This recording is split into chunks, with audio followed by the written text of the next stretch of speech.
श्रीमद्भागवत महापुराणम स्कंद 6 अध्याय 15 चित्रकेतूला अंगिरा आणि नारदांचा उपदेश।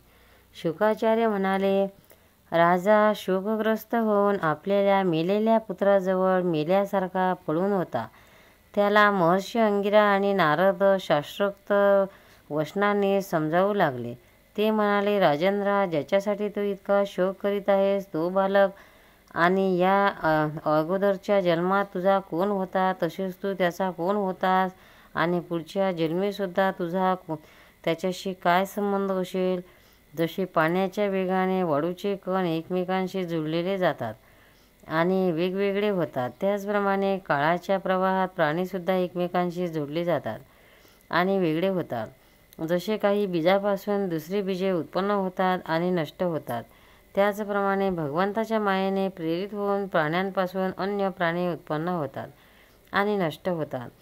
राजा, आम्ही, तू आणि आमच्याबरोबर या जगात जितके चराचर प्राणी आज आहेत ते सर्वजण आपल्या जन्मापूर्वी नव्हते आणि मृत्यूनंतर राहणार नाहीत। यावरून असे सिद्ध होते की सध्यासुद्धा त्यांचा व आपला काही संबंध नाही।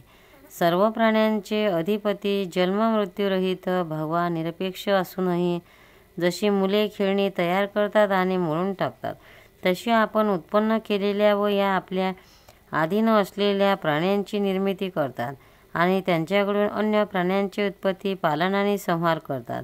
राजा, जसे एका बीजापासून दुसरे बीज उत्पन्न होते त्याचप्रमाणे मातापित्यांच्या देहापासून पुत्राचा देह उत्पन्न होतो। घटादी कार्यामध्ये माती जशी नित्य तसा देहात राहणारा आत्मा नित्य असतो।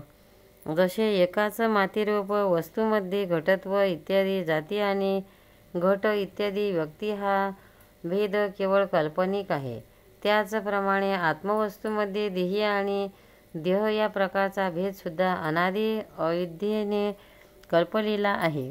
श्री शुक म्हणतात, राजा, जेव्हा महर्षींनी अशा प्रकारे राजा चित्रकेतूची समजूत घातली तेव्हा शोकाने म्लान झालेले मुख हाताने पुसून तो त्यांना म्हणाला।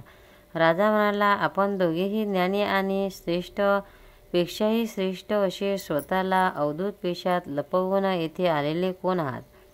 भगवंताचे ब्रह्मव्यक्ती भक्त माझ्यासारख्या विषयासक्त प्राण्यांना उपदेश करण्यासाठी अवधूतासारखे वेश करून पृथ्वीवर स्वच्छंदपणे फिरत असतात।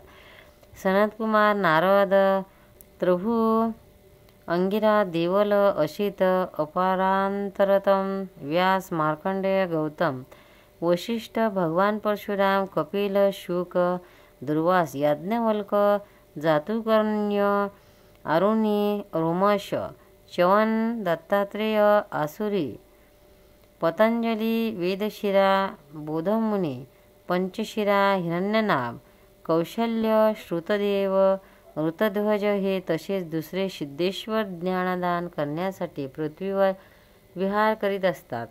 हे स्वामींनो, मी विषयभोगात आसक्त असा मूर्ख असून अज्ञानाचा घोर अंधकारात बुडून जाऊ लागलो आहे। आपण मला ज्ञानाच्या प्रकाशात आणावे। अंगिरा म्हणाले, राजा, मी अंगिरा, ज्यावेळी तू पुत्रासाठी आसुरलेला होतास तेव्हा मीच तुला पुत्र दिला होता आणि हे ब्रह्मदेवाचे पुत्र देवर्षी नारद होत। तू पुत्रशोकामुळे अत्यंत घोर असा अज्ञानाकारामध्ये बुडून जात आहे असे पाहिले तेव्हा विचार केला की तू भगवंताचा भक्त आहेस, म्हणून तुला शोक होणे योग्य नाही। हे राजा, तुझ्यावर अनुग्रह करण्यासाठीच आम्ही दोघे येथे आलो आहोत, कारण जो भगवंत आणि ब्राह्मणांचा भक्त असतो त्याला शोक होणे योग्य नाही। ज्यावेळी मी प्रथम तुझ्या घरी आलो होतो त्यावेळी मी तुला परमज्ञानाचा उपदेश दिला असता, परंतु तुझ्या मनामध्ये पुत्राची उत्कंठा इच्छा होती म्हणून मी पुत्रच दिला। आता तुला स्वतःलाच पुत्र असण्याला किती दुःख होत असते याचा अनुभव आला आहे। हीच गोष्ट स्त्री, धन, घर, विविध प्रकारचे ऐश्वर्य, संपत्ती, शब्दादी विषय, राजवैभव, पृथ्वी, राज्य, सेना, खजिना, सेवक, अमात्य, सगळे सोयरे, इष्टमित्र सर्वांना लागू आहेत, कारण हे सर्वांच्या सर्व अनित्य आहेत। शूरसेना, म्हणून हे सर्व पदार्थ शोक, मोह, भय आणि दुःखाला कारण आहेत। मनाचे खेळ आहेत, कारण हे प्रत्यक्ष नसतानाही दिसतात. हे गंधर्वनगर स्वप्न, जादू आणि मनोरथाप्रमाणे सर्वथैव सत्य आहे, जे कर्मवासनांनी प्रेरित होऊन विषयाचे चिंतन करीत राहतात. त्यांचे मन हे पदार्थ निर्माण करतात.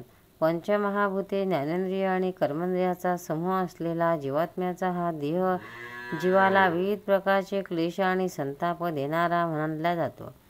म्हणून तू मनाने आपल्या खऱ्या स्वरूपाचा विचार करून या द्वैताविषयी नित्यत्वाचा विश्वास सोडून परम शांतीत राहा. नारद म्हणाले, हे मंत्रोपनिषद तू माझ्यापासून एकाग्र चित्ताने ग्रहण कर. हे धारण केल्याने 7 रात्रींमध्ये तुला भगवान संकर्षणाचे दर्शन होईल. नरेंद्रा, प्राचीन काळी भगवान शंकर इत्यादींनी संकर्षण देवाच्याच चरणकमलाचा आश्रय घेतला होता. त्यामुळे त्याचा द्वैत भ्रम दूर झाला आणि त्याच्यापेक्षा अधिक काही नाही किंवा ज्याच्या समानही नाही अशा महात्म्याला ते तत्काळ प्राप्त झाले. तू सुद्धा लवकरच भगवंताचे परमपद प्राप्त करून घेशील. गोपाळ कृष्ण भगवान की जय. भक्तांना व्हिडिओ आवडल्यास व्हिडिओला लाईक करा, शेअर करा, सबस्क्राईब करा. तसेच बाजूला असलेल्या बेलवर क्लिक करा, म्हणजे याच्यापुढील सर्व व्हिडिओ तुम्हाला सर्वात आधी मिळत जातील. जय श्री कृष्ण.